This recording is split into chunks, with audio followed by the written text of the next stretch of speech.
প্রিয় খামারি বন্ধুগণ, এই যে লাম্পি ভ্যাকসিনটা আপনারা কেন দিবে?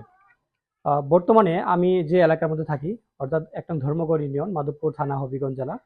আমি প্রতিনিয়ত দেখি লাম্পির একটা মহামারী শুরু হয়ে গেছে বাংলাদেশের খামারিদের মধ্যে। দেখা গেছে এমনও এমনও খামারি দেখা যায় যে একটা লাম্পি বাছুরে প্রায় মিনিমাম ৫ থেকে ৭ হাজার টাকা খরচ করেও কিন্তু এটার কোনো সুফল পায় না।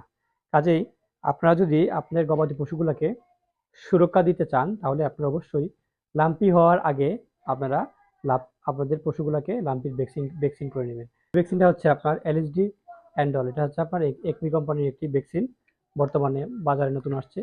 তুলনামূলকভাবে এই ভ্যাকসিনটা অন্যান্য ভ্যাকসিন থেকে একটু কোয়ালিটিফুল, আর কারণ এটার মধ্যে এক্সট্রা করে ২টা উপাদান বেশি দেওয়া আছে। বাজারে বিভিন্ন কোম্পানির বিভিন্ন নামে বিভিন্ন ভ্যাকসিন পাওয়া যায়। আপনারা আপনাদের সুবিধা মতো করে আপনারা যে কোনো ভ্যাকসিন আপনার গবাদি পশুতে আপনার ব্যবহার করতে পারবেন।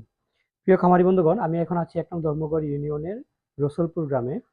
এই যে একটা খামারে আসছি, এখানে প্রায় টোটালি এখানে ৩টা সহ আরো আশেপাশে মিলায়া টোটালি ১০টা ভ্যাকসিন, ১০টা বাছুরকে আমি ভ্যাকসিন দিব। আর সবথেকে বড় কথা হচ্ছে, আমি প্রতিনিয়ত দেখি অনেক খামারিদের কাছ থেকে শুনি বিভিন্ন আমাদের মতো এআই কর্মীরা আপনার সিঙ্গেল ডোজ দেয়া যায় একটা গবাদি পশুকে। সিঙ্গেল ডোজটা বলতে এখনো পর্যন্ত কোনো কোম্পানি লাম্পির ভ্যাকসিন সিঙ্গেল ডোজ তৈরি করে নাই। দেখা যায় যে খামারিকে বলে, ভাই আমার গাভীটাকে বা আমার বাছুরটাকে লাম্পির ভ্যাকসিন দিয়ে যান। দেখা যায় ব্যাগ থেকে যে কোনো কি ওষুধ দেয় এটা আমি জানি না। দেখা যায় ব্যাগ থেকে একটা সিঙ্গেল একটা ডোজ দিয়ে দেয়। আসলে এটা কিন্তু আমার মনে হয় এটা এক ধরনের প্রতারণা। কারণ এই যে একটা ভ্যাকসিনটা মোটামুটি বর্তমান বাজার মূল্য প্রায় ২,৮০০ টাকা। এই যে ভ্যাকসিনটা, আর এই ভ্যাকসিনটা কোনো খামারি বা কোনো ডাক্তার বা কোনো এআই কর্মী একটা ভ্যাকসিন এখানে ১০টা বায়াল, হ্যাঁ? একটা বায়াল থেকে ভেঙে আপনার একটা বাছুরকে দিতে যাবে না। যদি সে দেয়, সে বুঝে নেবেন সে পাগল বা মানসিক সমস্যা।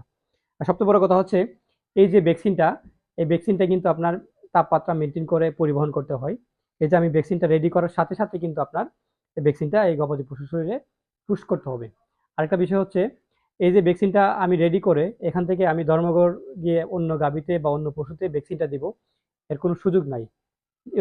এরকম হইলে যদি এই যে এই ভ্যাকসিনটা আমি আজকে প্রস্তুত করে যদি আমি আগামীকালকে দেওয়ার চেষ্টা করি, তাহলে দেখা যাবে যে এই যে ভ্যাকসিনের গুণগত মান এবং কোয়ালিটি নষ্ট হয়ে যাবে। অর্থাৎ আপনি ভ্যাকসিন দিয়ে কোনো ফায়দা পাবেন না।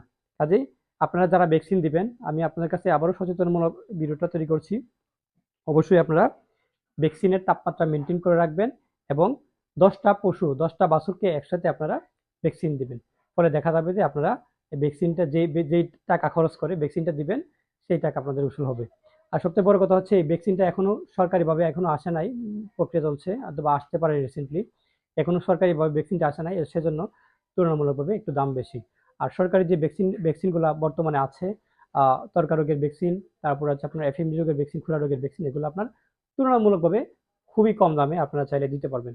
যদি কেউ খুরা রোগের ভ্যাকসিন বা তরকা রোগের ভ্যাকসিন দিতে চান, অথবা আমাদের সাথে যোগাযোগ করুন বা যে কোনো উপজেলা প্রাণী সম্পদ অধিদপ্তরের সাথে যোগাযোগ করুন। ইনশাল্লাহ আমরা আপনাদেরকে খুবই খুবই অল্প নামমাত্র মূল্যে আপনারা আপনাদের গবাদি পশুগুলোকে ভ্যাকসিন দিতে পারবো।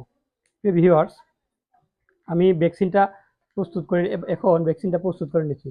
এই যে এখানে পানি আছে, আপনার পানিটা আপনার এই যে এটার ভিতরে ঢুকাই দিব, ঢুকাই দিয়ে একটু জাঁকিয়ে দিব, তারপর আপনার ভ্যাকসিনটা তৈরি হয়ে যাবে।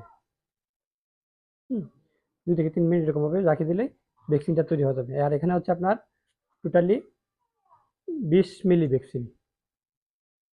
২০ মিলি ভ্যাকসিন আপনারা রেডি করে যত দ্রুত সম্ভব ততই আপনারা গবাদি পশুর শরীরে পুশ করতে পারবেন।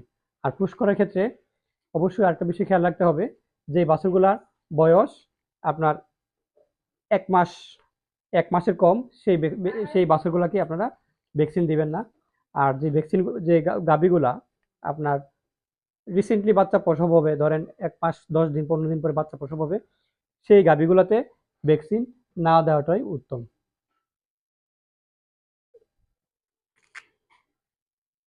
যাই হোক, ভিউয়ার্স, আমার গাভীটার ভ্যাকসিন এই মুহূর্তে রেডি হয়ে গেছে।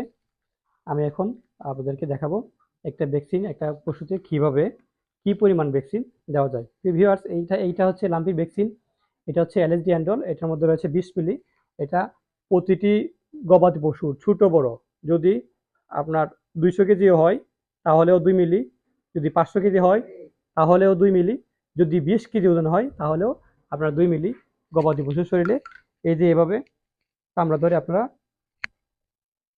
এই এই যেভাবে আপনার চামড়া ধরে এভাবে আপনারা করতে পারবেন। একটু বড় সমস্যা। আচ্ছা।